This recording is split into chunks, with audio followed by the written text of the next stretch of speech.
ప్రియమైన దేవుని పిల్లలారా, ప్రభువైన యేసుక్రీస్తు వారి పేరట అందరికీ వందనాలు. ప్రభువు పేరట మీ అందరికీ శుభములు, దీవెనలు కలుగునుగాక. ఈ ఉదయకాలం పరిశుద్ధ గ్రంథము నుండి దేవుని వాక్యాన్ని చదువుకుందాం. అపోస్తలుల కార్యములు 22వ అధ్యాయము 15వ వచనాన్ని చదువుకుందాం. నీవు కన్న వాటిని గూర్చియు విన్న వాటిని గూర్చియు సకల మనుషుల ఎడల ఆయనకు సాక్షివయుందువు.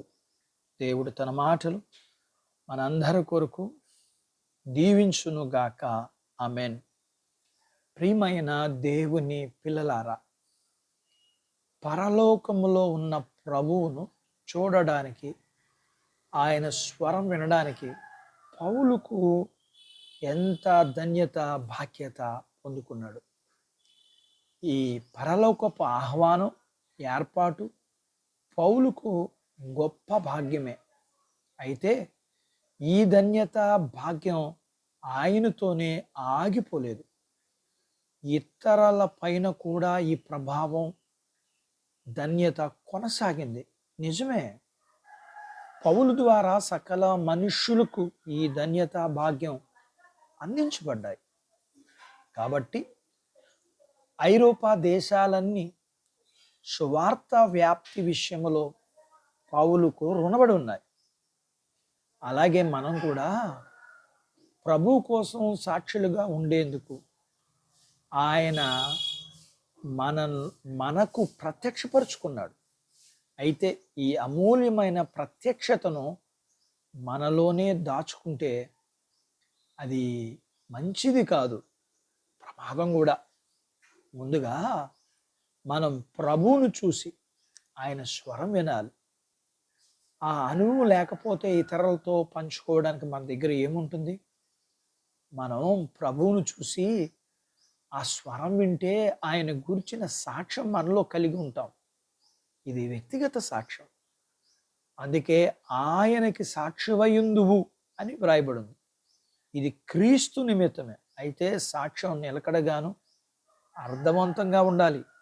అన్నిటికంటే సాక్ష్య జీవితానికి మొదట ప్రాధాన్యత ఇవ్వాలి. సకల మనుషులకు సాక్షులుగా ఉండడం అంటే సులువుగా మన మాటలు అంగీకరించే కొద్ది మందికి సాక్ష్యం చెప్పటం కాదు. యవనస్తులకు, వృద్ధులకు, ధనవంతులకు, పేదవారికి, ధనవంతులకు, మంచివారికి, చెడ్డవారికి కూడా మనం సాక్షులుగా ఉండాలి. మనం చదువుకున్న వాక్యంలో ఈ ఆజ్ఞ ఉంది. అంతేకాదు వాగ్దానం కూడా ఉంది. నీవు నేను ఆయనకు సాక్ష్యం అన్నమాట. అలాగే మీరు నాకు సాక్షుడనే ప్రభువే చెప్తున్నారు. ఆ మాట, ఆ దేవుని చిత్తం, ఆ ఆజ్ఞ మనలో నెరవేరునుగాక. ఆమేన్. దేవుడు తన మాటలు మనందరి కొరకు దీవించునుగాక. ఆమేన్. ప్రార్థించుకుందాం, ఏకీభవిద్దాం. మమ్మల్ని మిక్కిలిగా ప్రేమించిన మా ప్రియ పరలోకపు తండ్రి, మీ పరిశుద్ధ నామమును బట్టి మీకు వందనాలు. ఈ ఉదయకాలం మీ పాదాల దగ్గర మీ లేఖనాన్ని నేర్చుకుంటూ మేమేమై ఉన్నామో, మీరు మా కొరకు కలవరి శిలువలో కార్చిన రక్తాన్ని బట్టి మమ్మల్ని రక్షించి నిత్యజీవం మీరు మాకు ఇవ్వగా, మేము పొందుకున్న ఈ బాధ్యతని ఇతరులకి మా వ్యక్తిగత సాక్ష్యం ద్వారా మేము సాక్షులుగా ఉండడం అనేది మీ ఉద్దేశం, మీ ఆజ్ఞ, మీ యొక్క వాగ్దానం.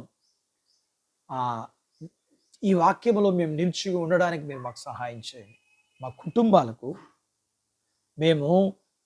మా యొక్క కుటుంబాలకు, మా యొక్క సంఘాలకు, సకల మనుషులకు ఎదుట మిమ్మల్ని గురించిన సాక్ష్యాన్ని మేము పంచుకోగలగటానికి సహాయం చేయండి. మీ పిల్లలను కలిగినంతటిని దీవించండి. చిన్న బిడ్డలను, యవనస్తులను, వృద్ధులను, స్త్రీ పురుషులను దీవించండి. వారి చదువులు, వారికి కావలసిన ఉద్యోగాలు, వారు కలిగి ఉన్న వ్యాపారాలు, పొలాలు, పశువులు, ఉద్యోగాలు, చేతి పనులు, వారిని దీవించండి. వివాహాలు కాని వారికి అవడానికి, అయిన వారికి గర్భఫలం ఇమ్మని, గర్భము మీరు ఇచ్చిన వారికి సుఖమైన ప్రసూతి ఇమ్మని, ప్రసూతి అయిన వారికి ఆరోగ్యం ఇమ్మని, మీ పిల్లలను కలిగినంతటిని మీరు దీవించమని, ఆశీర్వదించమని యేసు ప్రభు వారి పేరట స్తుతించి ప్రార్థించి అడిగినవన్నీ పొందుకుని ఉన్నాము తండ్రి. ఆమెన్. దేవుడు మిమ్మల్ని దీవించునుగాక. ఆమెన్.